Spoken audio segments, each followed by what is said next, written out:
बिस्मिल्लाहिर्रहमानिर्रहीम। अस्सलाम वालेकुम फ्रेंड्स, मैं हानिया हूँ और आपको अपने ब्यूटी चैनल हानिया ब्यूटी में वेलकम करती हूँ। फ्रेंड्स, आज जो मैं आपके लिए रेमेडी लेकर आई हूँ वो हमारी स्किन के लिए बहुत ही ज़्यादा फ़ायदेमंद होगी, क्योंकि हमारी इस आज की रेमेडी में विटामिन सी से रिलेटेड सब चीज़ें हम यूज़ करेंगे और विटामिन सी हमारी स्किन के लिए बहुत इम्पॉर्टेंट है। तो बिना किसी वक्त ज़ाया किए चलिए हम स्टार्ट करते हैं आज की रेमेडी। सबसे पहले लेंगे हम एक साफ़ प्याली और अब हम लेंगे 1 चम्मच orange peel powder. Orange peel powder मैंने ऑरेंज के छिलके जो हम उतारते हैं, माल्टे के छिलके, वो उतार कर खुश्क कर लिए थे और उसका मैंने पाउडर बना लिया है घर पर ही। तो हम लेंगे 1 चम्मच ऑरेंज पील पाउडर, साथ ही हम लेंगे आधा चम्मच हल्दी।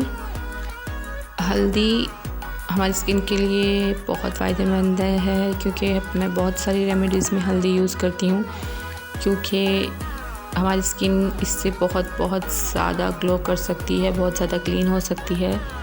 दैट्स वाई हल्दी आधा चम्मच।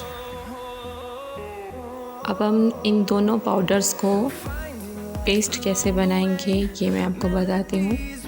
हमने लेना है आधा माल्टा, कट करके आधा माल्टा। अब हम उस आधे माल्टे का सारा रस इन पाउडर्स में डाल देंगे और अब हम अच्छे से मिक्स कर लेंगे। ये देखिए मैं मिक्स कर रही हूँ। इस पेस्ट का एक बड़ा ही खूबसूरत सा कलर बन गया है, देखिए आप देख सकते हैं। अब मैं आपको बताती हूँ कि आपने इसको फेस पे अप्लाई कैसे करना है। अब हम पूरे फेस पे अच्छे से अप्लाई कर लेंगे और 10 मिनट के लिए हम लगा छोड़ देंगे पूरे फेस पर इस पेस्ट को। और 10 मिनट बाद जब हम वॉश करेंगे तो आप खुद पहली बार के ही रिज़ल्ट से हैरान हो जाएंगे। ये देखिए मैंने 10 मिनट बाद जब हाथ वॉश किया है तो रिज़ल्ट आपके सामने है। ये था हमारा विटामिन सी फेस पैक, जो आप हफ्ते में 2 बार यूज़ कर सकते हैं अपनी स्किन को ग्लोइंग और ख़ूबसूरत बनाने के लिए। तो फ्रेंड्स, ये थी हमारी आज की रेमेडी। आई होप आपको पसंद आई होगी। अपना फीडबैक लाजमी दीजिएगा हमें कमेंट सेक्शन में। वीडियो को लाइक कीजिएगा, चैनल को सब्सक्राइब कीजिएगा और वीडियोस को अपने दोस्त अहबाब के साथ शेयर करना मत भूलिएगा। जज़ाकल्लाह।